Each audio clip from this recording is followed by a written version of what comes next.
I am Puss in Boots. Very surprised that everybody was very impressed of Puss in Boots: The Last Wish.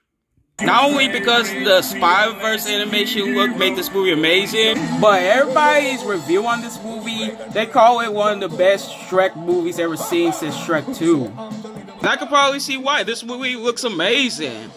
And I'm just gonna make this review, this list a little bit quicker on this movie because I don't want to spoil this movie, so I'm gonna make this quick. This movie looks amazing. It's way better than the first one. Sure, everybody's opinion, nobody really recognized on the first Puss in Boots, but when they recognized the sequel, they were very surprised. This movie looks very amazing. I do love the end credit song. Every time I listen to the end credit song, it looks amazing to look at. And Puss in Boots himself looks amazing. They brought back Kitty Softpaws, looks even more amazing. And they also have a new recruit called Paprika, whatever his name is. You know, that Chihuahua dog. He was great. He wasn't annoying, but great.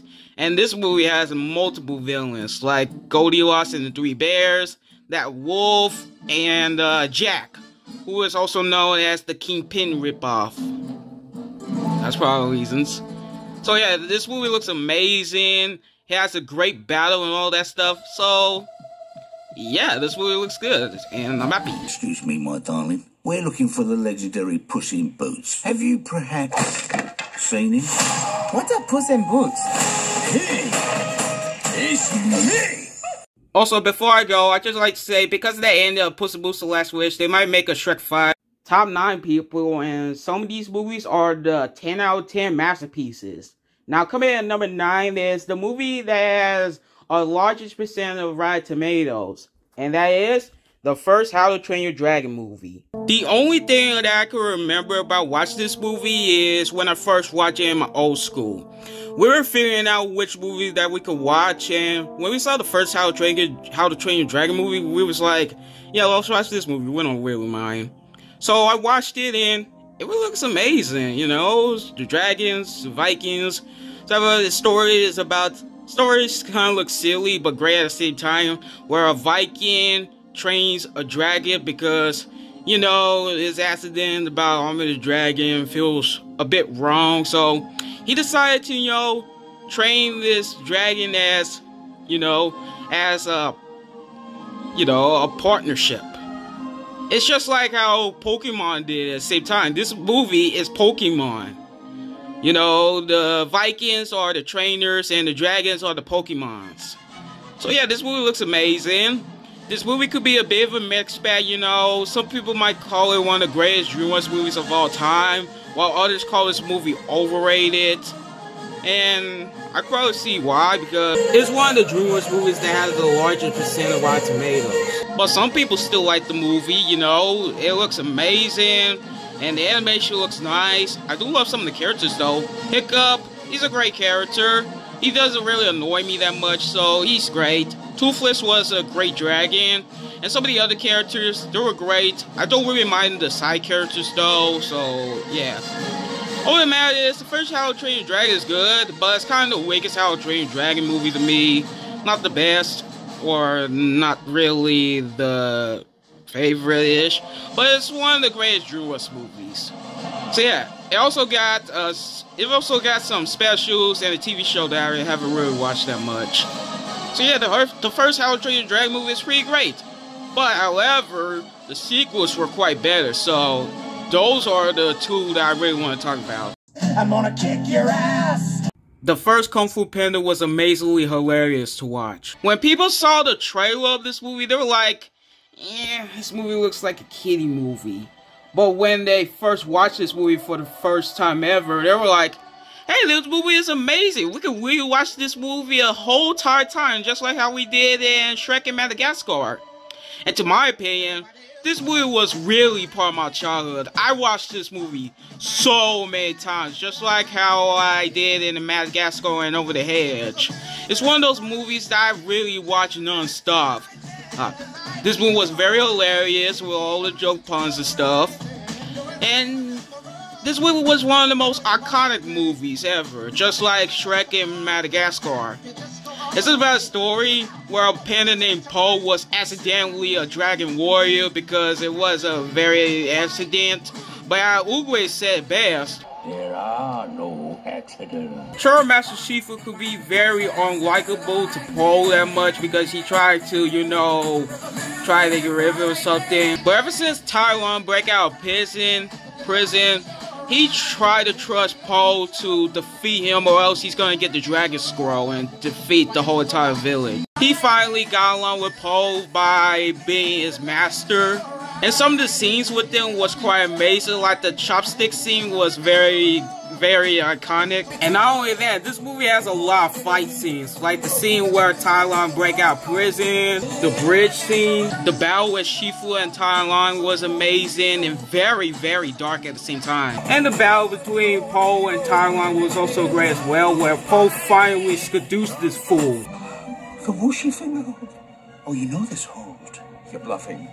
You're bluffing! Shifu didn't teach you that. Nope. I figured it out. Skadoosh. The chemistry of this movie is also great.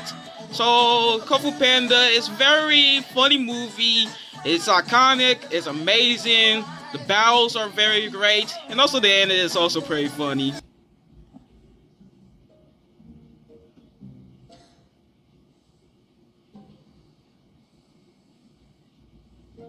You wanna get something to eat? Yeah. Sure, I would call this movie as my favorite Kung Fu Panda movie because I watched this movie so many times as a kid. But it's not as leveled up as the second movie, which I'll talk about later. So, what should we name it? Itchy Armpit it is. How to Train Your Dragon 2 is literally the Frozen 2 and the Sonic 2. Every time when you watch this movie, you could call this as better as the first one. The plot is where Hiccup is gonna become a chief, looks amazing. And there's also another scene where Hiccup finally meets his mother for the very first time. Or what you call revision. You know, by every sequel when you watch, it's always about some of the main characters revisiting their own old parents. It happens in Shrek 2, Madagascar 2, this movie, and Kung Fu Panda 3, which it's pretty amazing. It was pretty amazing where we meet some other kind of dragons that are not like in the first movie. It's pretty neat though when you see them. The villain Draco was a very entertaining villain, which he tried to steal dragons and then destroy the whole dragon village, all that stuff. So yeah, it was quite entertaining. And he also made those yokai noises. The battle scenes were also pretty great as well. It has two best battle scenes that will make it pretty amazing. This movie was very dark. It has a Mufasa's death scene.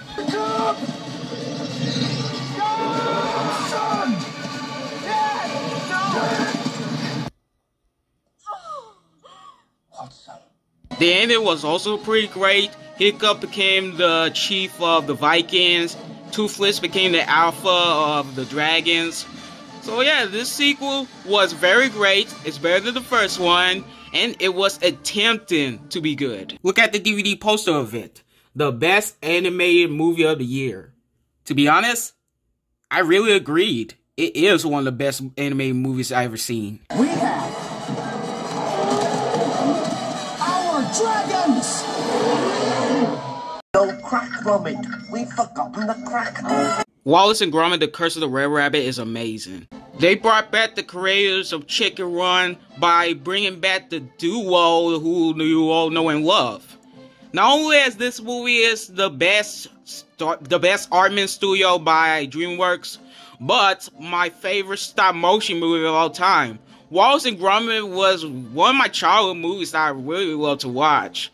It was amazing, funny, charming, cheeky. It was just delightful. The part out Wallace and Gromit are the empty pestos, and they try to save the guardian of from the rabbits. Just try to eat the guardian, and stuff. So that way the villagers could do the gardening challenge, all that stuff. However, there was something very strange. There was a rare rabbit eating all the eating all the vegetables and all this stuff. You know, the vegetable contest? Yeah, that one. However, Wallace and Gromit didn't know there was a were-rabbit tried to eat all the vegetables, so they tried to stop it. However, spoiler alert, Wallace was the were-rabbit. Probably because of that machine thing that switched their brains to, you know, Wallace's brains to a rabbit and the rabbit's brains to Wallace's. That's probably reasons why Wallace keep turning into a were-rabbit. But this movie was very good. It has some great new characters, like the Lady Toffin. She was a credible character. And then you get the villain of the movie, Victor, which he's kind of a Gaston ripoff, but he was very amazing to watch. And yeah, all that stuff. The climax was great. I do love the ending. So yeah, Wallace and Gromit is a very cheeky movie to watch, and I really enjoy it. It's one of those movies where Pacha says,